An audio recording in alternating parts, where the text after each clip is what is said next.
Next, I'll demonstrate the French knot. You can see numbers marked on the left. Let's start with the two-strand pattern.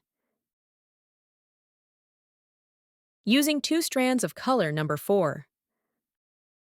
First, bring needle up at the center of the right circle. Hold thread in left hand, needle in right hand. Wrap thread around needle twice.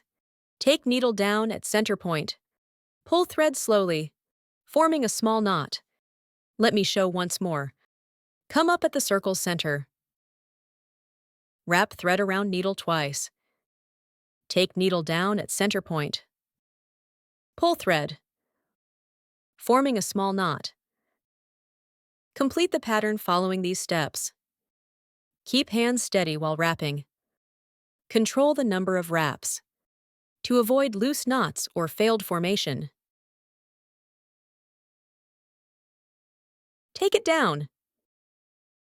Now use 6 strands of color number 1 for this row.